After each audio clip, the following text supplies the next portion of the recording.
বন্ধুরা, আমি তখন ছাদে জামা কাপড় মেলতে গেছিলাম।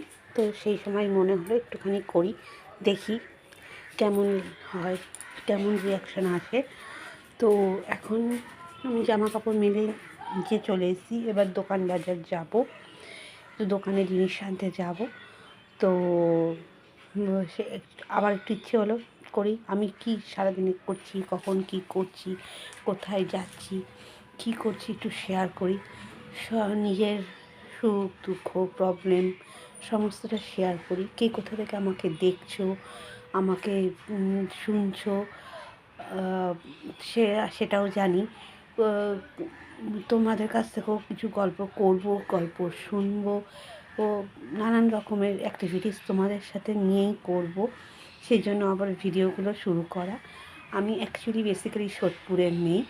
এমনি এখন মা মারা গেছে, আমার বাপের বাড়ি সোদপুরে। তো মা মারা গেছে, বাবা এখন একটা বৃদ্ধাশ্রমে থাকেন, বাড়িটা বিক্রি করা হয়েছে। তো এখন আর আমার বিয়ের পর আমি ঢাকুরিয়াতে এসেছি, ঢাকুরিয়ায় থাকি। তো সেখানে আমি আমার শাশুড়ি মা, হাজব্যান্ড এবং মেয়েকে নিয়ে থাকি। তো মানে তোমরাও তাহলে এবার জানো। আমি তো কিছুটা বললাম, আস্তে আস্তে আরও বলবো নিজের সম্বন্ধে, আমি কি করি কি না করি সমস্ত কিছু। তোমরাও কে কোথা থেকে আমাকে দেখছো, শুনছো, আমার সম্পর্কে জানছো, কী ভাবছো আমাকে নিয়ে, আমাকে আমার ভিডিওগুলো দেখে ভালো মন্দ কিছু তো ভাবনা আসছে তোমাদের মধ্যে, সেগুলো শেয়ার করো। সো সারাদিনে কী করছি না করছি আমি আস্তে আস্তে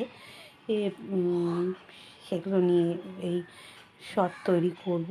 আমি জানি না কতটা কি পারবো, আস্তে আস্তে শিখে আই থিঙ্ক তোমাদের সাথে কত গল্প করতে করতে, তোমাদেরকে নিয়ে ভিডিওগুলো তৈরি করতে করতে আই থিঙ্ক আমিও শিখে যাব। সো এখনকার মতো বাই।